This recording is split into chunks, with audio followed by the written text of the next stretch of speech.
welcome to Coffee Talk. Welcome to Coffee Talk. I'm Gina Richmond. I'm Robin Richmond, and we have a very special show for you today. We have a guest. His name is Professor Yassis from the School of Public, what? Health, ladies. Health. Okay, I'm health. not sure what that is, public health, but Public okay. Health. Yeah, and so in Austin, Texas. He's from Oh, Texas. Texas. Yeah. Are you a cowboy?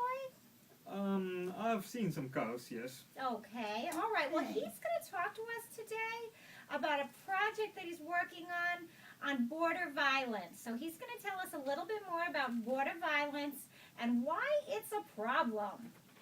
So, over the last few years, ladies, we've heard a lot of people talk about the violence at the border, at the Texas-Mexico border.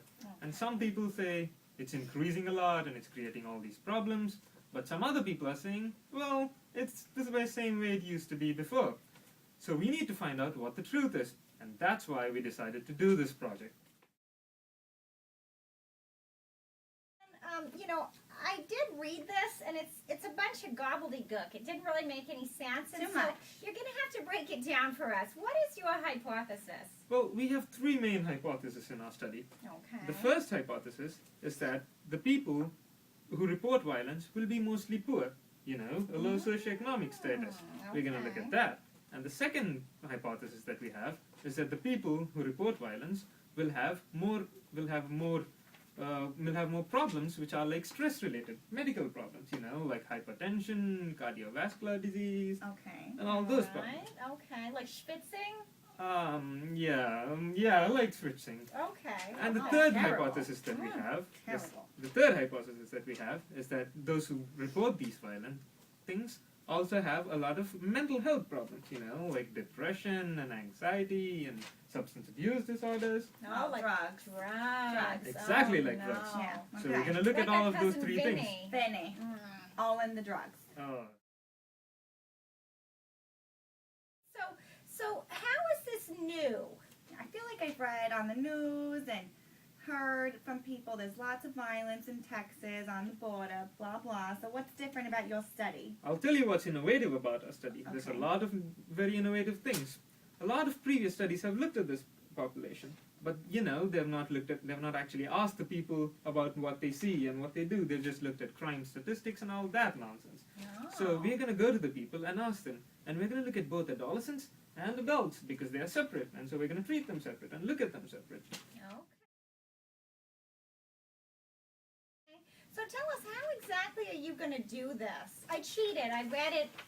I did know that it was cross-sectional, but tell us more about that. I didn't do my homework, so you're going to have to explain it to me. Yeah, so like you said, we're going to do something called a cross-sectional study, and to select our people who are going to be in our study, we're going to use something that's called a multi-stage cluster sampling method. Oh, of course. Okay. Of course. Yeah, we know all about that. Yeah. So in that method, we're going to first select census tracts.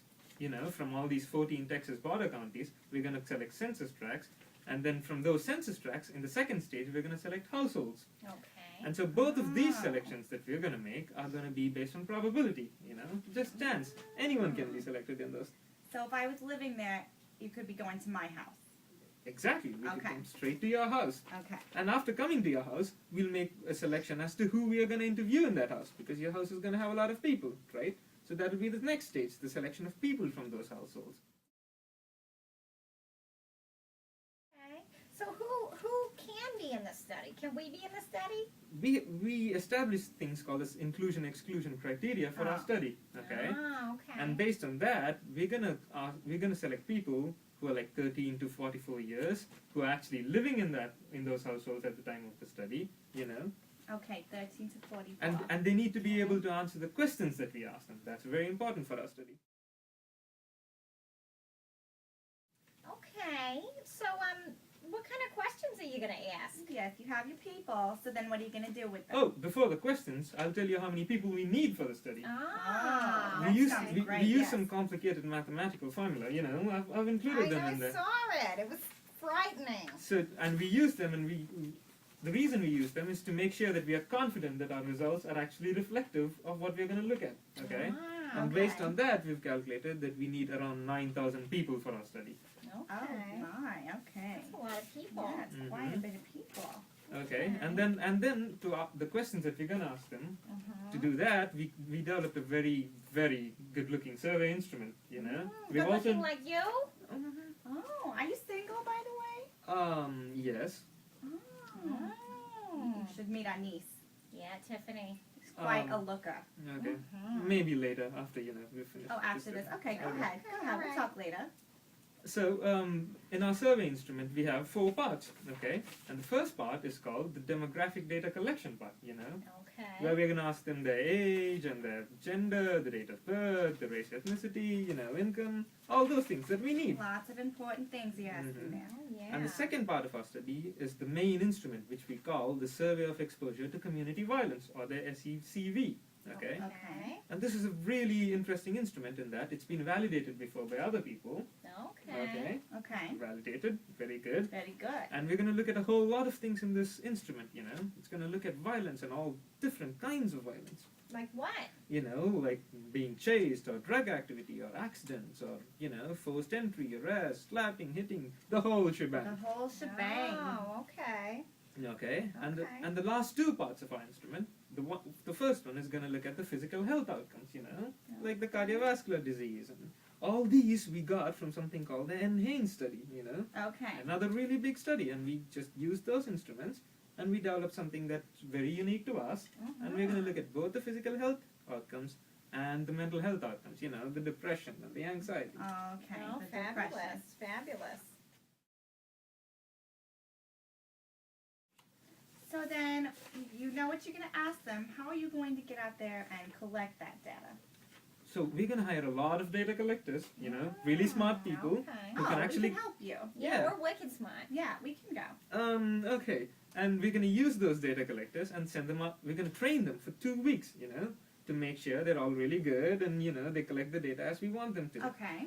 And then we're going to send them out into the field, We're going to go to each of these households, knock on the doors. Go to the house. Really? And knock on the door? Knock on it face to face. Yeah, because face-to-face is how we get very accurate data, Would you Yeah. answer questions on the phone about these things? No, I guess not. I guess Robin and I will have to go to their house. Yeah, we'd have to have a face-to-face coffee talk.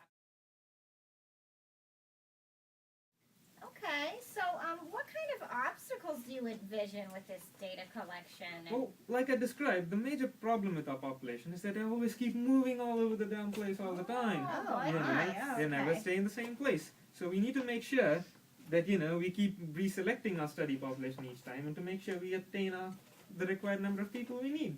Okay. And like I talked about, we need to make sure they're safe, and, we're going to administer face-to-face, so we need to make sure that needs to be both in English and in Spanish. Oh, very important What for that happens if somebody population. can't read?